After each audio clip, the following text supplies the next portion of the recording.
Well, thank you for having me back. It's always a pleasure to be able to speak to audiences who actually are interested in these types of topics and really need the information. I'm happy to be here. My name is Jill Wright. I'm having a hard time describing what I do, but essentially I'm a time management specialist, and I use time management as a tool to help people live better lives. And right now I'm really focused on using time management, self-care, and rest as tools to help battle burnout in many different people, from working moms to, corporate to university students who are sort of in this really stressful time for the first time in their lives. Everyone experiences burnout in different ways. And so I come at it, my focus, the bulk of my business is with moms, but I'm really diving into offering solutions for burnout, more across the board, because it is something that we see all over the place. Um, in terms of where you can find me online, if you're a mom, you're going to really want to follow. If you're not, it's still good content, but know that I mostly speak to moms on my socials. It's Grow Like a Mother, the name of my handle. And that's also the name of my podcast. Perfect. I know when I speak to a lot of mothers, when they mention burnout is because they feel like a little overwhelmed with everything that's going on when it comes to dealing with the children, dealing with maybe their family. And one thing I did find that was common among mothers, at least new mothers, it was adapting their life from previously not being a mother, and in a lot of cases not being a wife, to becoming a mother and becoming a wife. So now they went from, let's say, one identity to like two, but they're still trying to maintain who they were before. So do you deal with mothers who are battling, trying to figure out who am I, what am I, day to day, week to week, year to year? I think that's all mothers, honestly. We're so consumed with each new baby, but especially the first one, with our new role, because not only do we have a dynamic shift in our home with a new person in there and all the responsibilities of figuring out how to keep that thing alive, but also you've changed, right? Your body's changed, your hormones changed, your role has changed, and your entire life is now at being run for a time by someone else's needs. And I think the hard part comes, I mean, that part is very hard, but the hard part comes when your child grows out of needing you as often, but you don't grow out of your role of responding like this. And so a lot of moms, and I'm still guilty of this, my kids are 5 and 7 now, but it's like the minute they need something or they ask something, whether it's a need or a want or just my attention, my instinct is to automatically react, stop everything, because when I became a mother for so many years, I had to do it that way. They needed my attention if they were crying or whatever, right?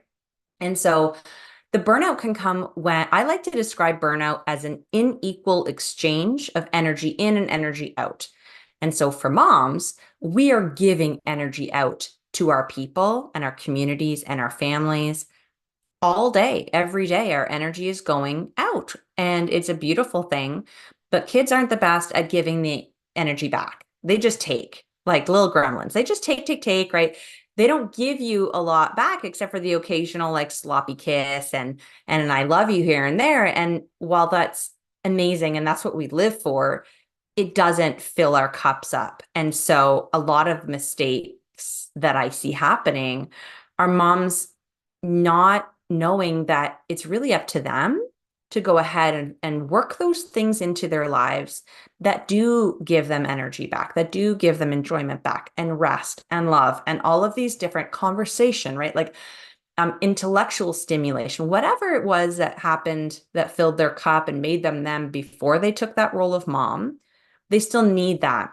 But it's a lot more difficult to get simply because you have to initiate it in a way different way than you used to have to.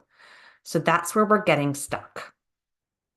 I wonder if that some of that is because mothers feel some sort of like guilt if they're not paying too much attention to their children. Let's say, for example, if they drop them off at the grandparents or the auntie or the uncle, and they just want like a me day, like right. Like I know when I speak to some of the fathers and their parenthood, I think the dynamic is a little bit different.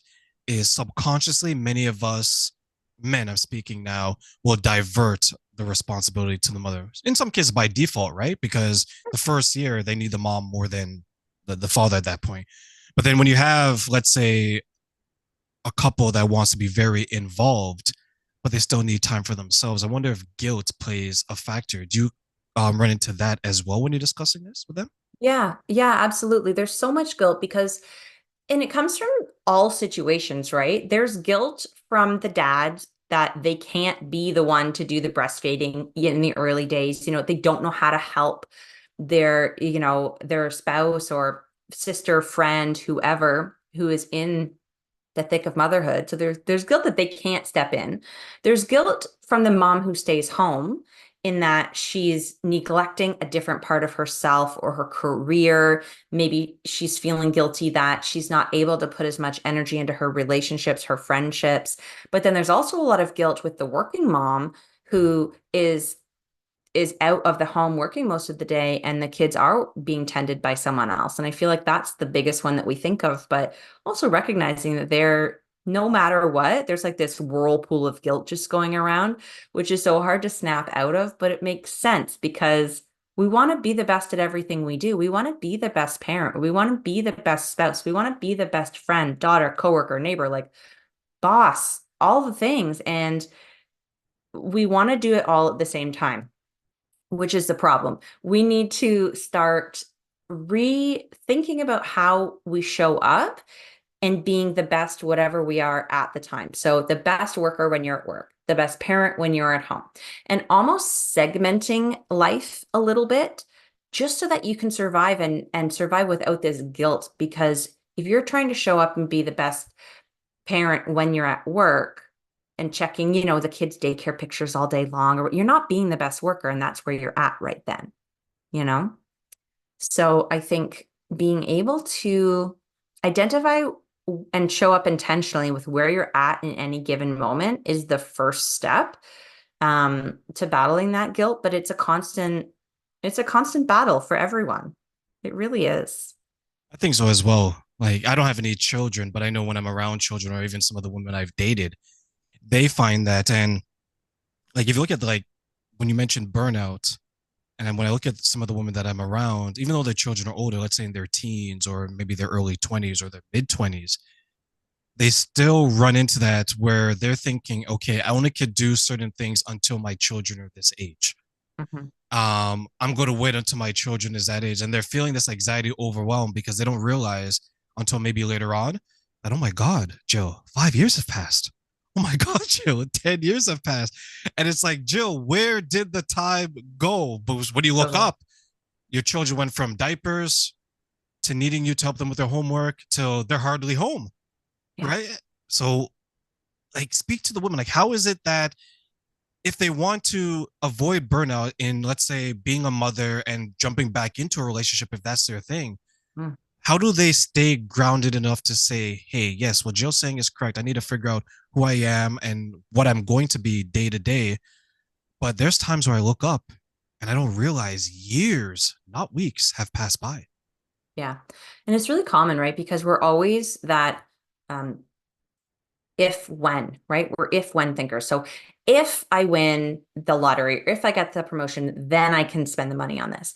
If the kids grow up, or when the kids grow up, they can do sports activities on their own, then I'll have a little bit more time for myself or whatever. And the antidote to that is really just staying in the moment. It's mindfulness in its essence. But if we take a look at it from the lens of mindful self-care, that's what I like to recommend specifically to moms. It's a buzzword. Everyone is aware of what self-care is or isn't. Like, is it bubble baths and massages, or is it runs and, like 75 hard? Who knows? But the thing is, it is what it is for you.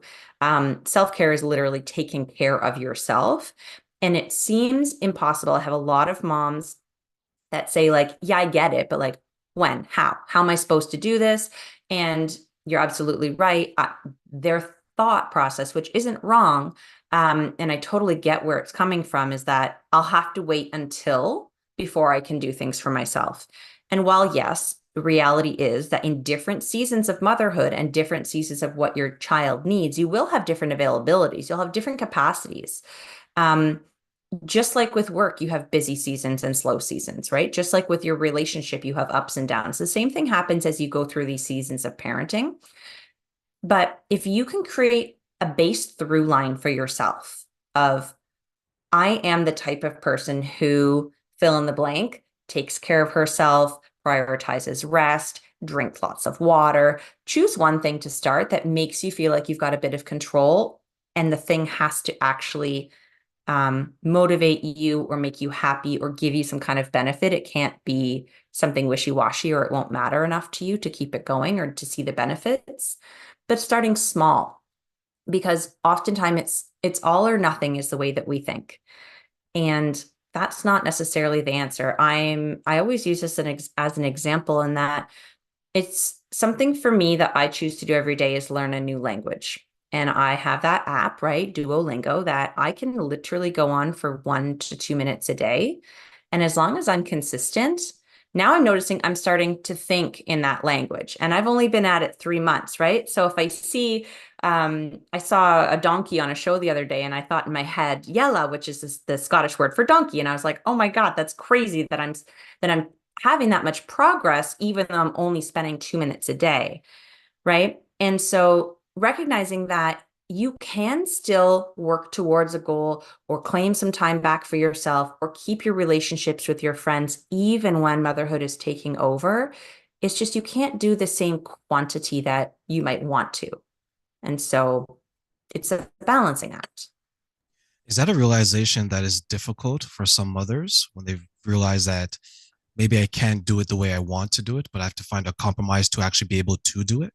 hmm And the interesting thing too is that sometimes I'll flip it and think and offer this sort of reframe for moms is that if you have a goal that you want to, let's say, run a marathon or start a business or go back to school or whatever, but you can't in your season of life make that happen right now. That doesn't mean you don't start the steps. It doesn't mean you don't, let's use the example of running a marathon, which I've never done, by the way, but just in theory. Um, it doesn't mean you can't buy a pair of running shoes that make you like they're bright, sparkly pink or that make you smile, like whatever speaks to you. That doesn't mean that you can't go out and push your baby in a stroller and then start up to jogging or whatever you do to train for a marathon, however that process works. That doesn't mean that you can't start reading books and listening to podcasts and meeting other people, joining those communities who are interested in that thing. And it doesn't need to take a lot of time, but those are all things that you can do before you run a marathon, right? You're not going to wake up and do the marathon. Same thing with any goal. There are steps you can take, and even if they're small, by doing those small steps slowly while you're in a phase of life where you don't have a lot of capacity for yourself, you're building the foundation so that when your kids are at the age where they're at school and you have some extra time or they can go on sleepovers, bam, you're not starting from zero. You're starting from 50% because you've built that foundation. So it's all worthwhile progress. It's kind of that analogy of the iceberg, right? Like you're working underneath the water until such time that you can break through and really rise.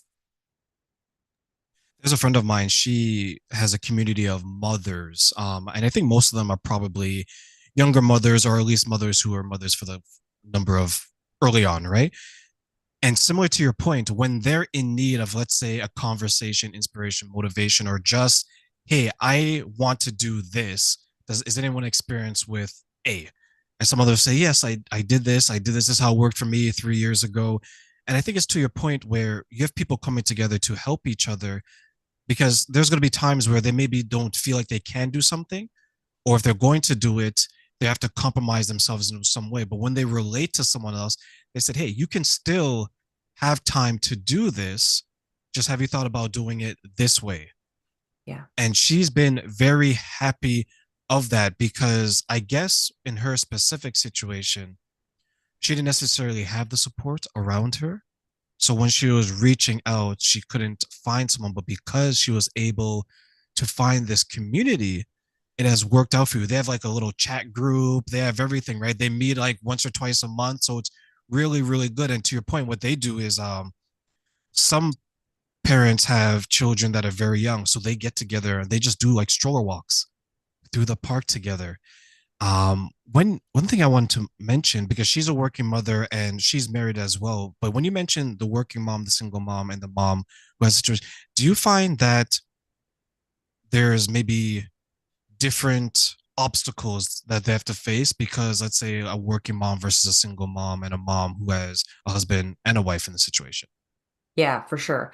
I've been in both positions. I've been, yeah. So when I started my motherhood journey, I was married, but was solo parenting a lot. So it was a weird dynamic where I was almost exclusively the only one in the home at any waking time because my spouse worked nights and weekends. So I did a lot of the parenting. However, I was in a two-parent household. And so there was this level of being able to pass off at certain times, though less than I would have enjoyed. Then I was a single mom for a time and everything was on me. And so it was a whole different kind of obstacle where there's no one to pass off in an emergency, right? If we're lucky, we have this support system around us. And I'm going to come back to that because I really want to offer some advice, I guess, for moms who are facing this lack of community. And then right now, I'm in a situation where I have a two-parent household and we have more kids in the mix now, but it's a very equal share of responsibilities. And we have our own other sets of challenges because now, as a blended family, we parent differently, right? And we're working different kids in the mix. So, no matter what stage you're at or what your particular situation looks like, there's going to be unique challenges. And this is the whole basis of the work I do one-on-one with people is that general advice for productivity, burnout, time management, self-care, all of the above cannot, by definition, work for everyone because it's general. And so much of the work I did when I was first starting down this line of work was figuring out what tools worked for me personally and which didn't, but I knew were valuable and would work for other people. And so over the years, I've cultivated this system, this framework, I guess, if you will, where I have a quiz and I categorize moms into four different types, and then I'm able to offer more personalized tools for their situation based on their personality, their home life, their work situation, their preferences, their season of life, because it all makes a difference. Because the obstacles and challenges for each of us are going to be so different. You have to personalize it. It's the only way to see a win, right? Honestly. But real quick, I just want to circle back to this idea of the community. And I know exactly what your friend is going through. And it's actually the reason I have a similar community. I call it the village because we're all like missing that village where our aunties and grandmas would live down the street or could help us. And we would have our sisters and friends who came before us to ask advice and, lean on and cry with or scream with or laugh with or whatever. And we're missing that. So I love that your friend has found a community that gives her that. And I'm so thankful for the internet and the technology that allows us to do that not only in our local communities, but in our broader communities as well, that we can find parents, friends, colleagues who are in a similar stage of life or who are a little bit ahead of us, who can guide us along the way. Because being in community with people who are in that same vibe as you, that same season as you, it can feel so supportive. It really does help. Yeah, she talks about it as often as possible. And this is someone she talks about to me. I don't even have kids, Yeah. right? Like that's how proud she is of it. And just to hear the stories reminds me of like when I was being raised by my grandmother. She used to tell me the same thing. And I look at like when my grandmother was a kid, she's like in her 80s now. Look how long ago that is. And it seems like there was like a gap between maybe when she was having her kids, which would be my mother, and then my mother ultimately have like you have like maybe like a generation and a half who maybe missed out on having the aunt and the uncles you mentioned down the street because now I don't know your situation, but my grandmother lives in another part of the world, right? My dad is and my parents are in another part of the city, and my uncle, my aunt is in America, so it's not down the street anymore. Down the street is like in another city in some cases, Mhm. right? And I guess some of the parents they probably find that challenging to your point where picking up the phone is one thing, but having them come over is another, Yeah. right? So when you look at the mothers who are, let's say they're coming up now, right? Because there's another generation of mothers who are raising very young children, and there's another generation of mothers who, or sorry, potential women who want to be mothers, Right. right? Looking at your own situation, what you shared, what's maybe some advice you'd give to the mothers who, so sorry, the women who want to become mothers and who maybe want to avoid some of the obstacles or maybe some of the challenges that a lot of young mothers experience? Yeah, that's such a big question. But I love it and I'm here for it. I think the thing that I would tell new moms and moms to be, moms in waiting, perhaps, as many of us were, is it's supposed to be hard. And that's okay. But it's not hard forever. And that asking for help is the single best thing that you can do because many of us were brought up to think that it would be seen as weakness or judged, or we're comparing with other moms that we don't see openly asking for help. So even if help is there and available, we're resistant to it, and we certainly wouldn't reach out and ask. Many of the women I work with are like that. It's a pride almost, or it's a perfectionism of, well, they won't do it exactly the way I'm going to do it, so I'll just do it, right? Whether that be, the grandmother changing the diaper or the husband mixing the bottle or like whatever. The help is available sometimes if we're lucky. Um, and we don't reach out and take it. And for me personally, I remember, and if this helps one person, I remember thinking more about the person who was helping. And it was like I had to take care of them and their feelings. And I was trying to make that okay. Like I was feeling guilty for them helping me. So I was taking that on and it wasn't worth in my mind at the time. Keep in mind, I also had pretty bad postpartum depression. So nothing was really right in my mind at the time. But I worried about the person helping me. And I didn't realize that they were offering to help me because they loved me and they wanted to help me.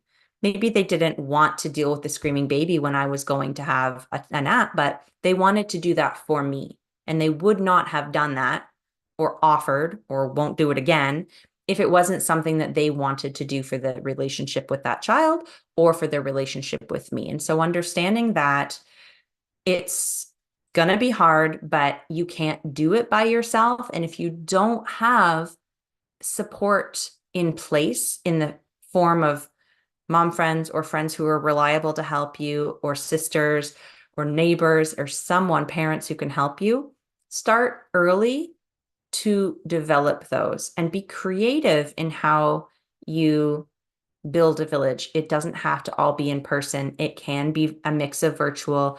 There's lots of resources. If you're listening to this podcast from somewhere where you have the internet and maybe a cell phone to listen on it, I'd be willing to bet that there are resources in your community that are available, whether for free or for charge, but get curious and just realize that the only way through it is through it, basically. Yeah, it's like it's going to be difficult, ladies. It's going to be tough, moms, but that is okay because it's supposed to be. Yeah, it is supposed to be. And it's normal for it to be hard, but also recognize our limits. It's if raising a baby was supposed to be a one person thing, it wouldn't take two people to make the baby. You know what I mean? Like it's not supposed to be a solo job. So doing it solo, of course, it's going to be harder. Of course it is.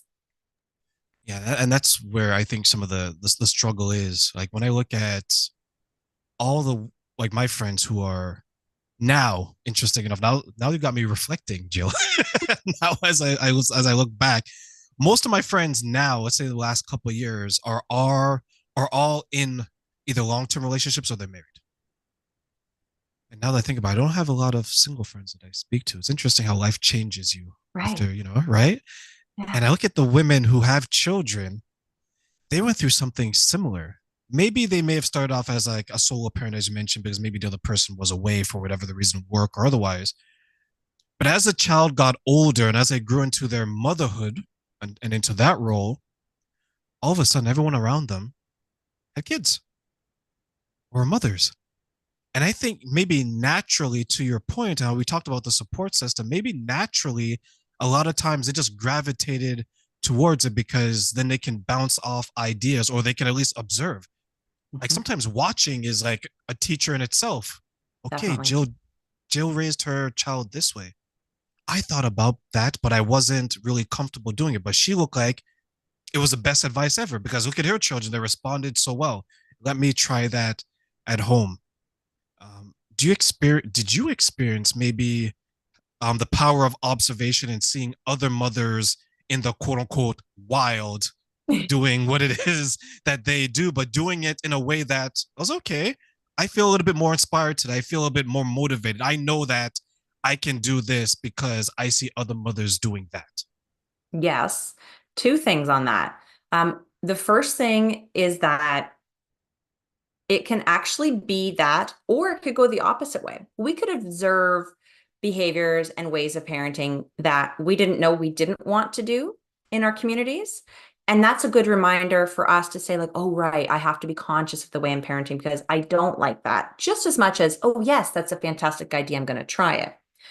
But even separately from that, I feel like this generation, I know we were just like tooting technology's horn a minute ago, but we are in this weird vortex where we have access to so much information, not only to be getting parenting advice from podcasts and books, but Instagram accounts. We're seeing how our friends like we see videos, we see lots of people around in our daily lives. There is so much input coming in. It's almost hard to decipher what you want to do in your parenting because, again, we're brought up to be, well, we want to be the perfect parent.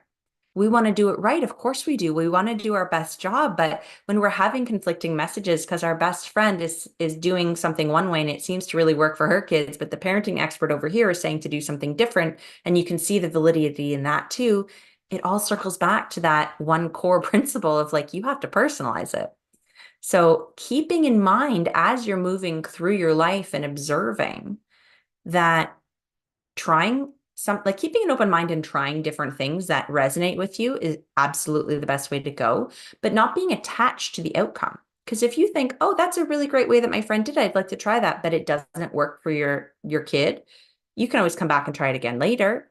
Or you can ditch it and say, oh, didn't work, but not being attached to, oh, it works for them, it should work for me.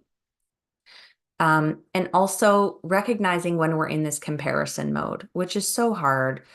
Honestly, I think like social media is a thing that is a double-edged sword because we can use it to get inspired. We can use it to see what other people are doing. We can use it to learn and grow.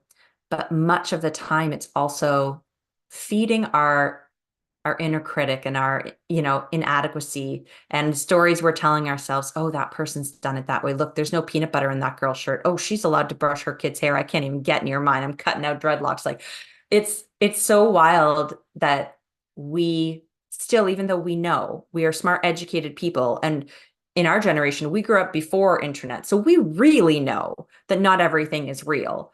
But we still fall into this comparison. So I always like to point that out and have moms sort of snap out throughout the day if they can recognize that they're in this comparison, whether it be social or with their real friends, because that's a real thing too. Yeah, mothers, fathers, and everyone else is one video away from falling into algorithm comparison hell. Yeah. And it's very hard to escape. There is actually, you mentioned Instagram and comparison. There's this woman who we used to be, are we really friends on online? But let's say we were Instagram friends at the time when I had personal Instagram. She had children and her body changed in a way I guess she wasn't willing to come to terms with. I guess is probably the best way to describe it, right? I know a lot of women go through that. So what she did, she started getting surgery in certain parts of your body. So I'm trying to keep this PG, but you can use your mind on Yeah. what she got done, right? A little bit of tuck here, a little bit of fat there, and a little bit of silicone there. And ultimately, she started to feel better because of the attention she was getting from other people. And then what happened, and this was an interesting twist. I think this was what started what these young kids call the villain arc. She started shaming other moms whose body wasn't as good as hers. So she started from joining, she was like a part of the community of the moms that, okay, you know what, I don't like my body because my stomach looks maybe this way or my whatever. But because when she got the surgery done and now she's getting attention externally now, like outside of the household, she started to shame women. And I think it's a tragic story in the way that many women, many mothers, sorry, who when they become mothers, there's going to be certain changes that experience to their body that they may not initially like. Because in general, there's something about we can all find something about ourselves that we don't like. But when it's because you're creating something as beautiful as a child, and then you decide that, hey, I'm gonna cope with it this way, surgery, right? To turn around and to shame other women is kind of sad because then, to your point, how many other women who are feeling low already were now made to feel even lower, and then they may go that route. Hmm. Have you experienced with women whose self confidence is actually lowered after having children and they're maybe having a hard time finding confidence not only in themselves but in their future now as a new mother? Yeah, I mean, almost exclusively that's the story, which is really sad. But it's a paradigm shift. You're a new version of you. And it's not it's really easy. I remember vividly as before I was a parent, imagining what my life would be like as a parent, imagining going to the restaurant with these kids who were not yelling and screaming, imagining that I would still have all this energy and like look like I did when I was 16 and all of this stuff. And that's not reality. And we get in it and we're like, oh, we're just like everyone else. We're going to go through these changes because that's what happens. But there's this point, and I think in every mother's journey where she sort of looks in the mirror or assesses herself, whether it's physically or in some other way, and says, it's not really what I expected. And when it's in that moment of time or that period of time where you're sort of realizing this, because it sneaks up on you, I'll be honest. You can either sort of accept it or you can go into a bit of a denial about it. And there's always the opportunity to change your mindset around it. Just because you've come out one way doesn't mean you can't change it. But there's there's one road or the other, it seems, where moms are like, well, this is who I am now. Okay. Or absolutely not. This is not what I expected. This is not for me, and I need to change things. But either way, they're comparing against the opposite end of the spectrum on how the other moms ended up, which road they ended up on.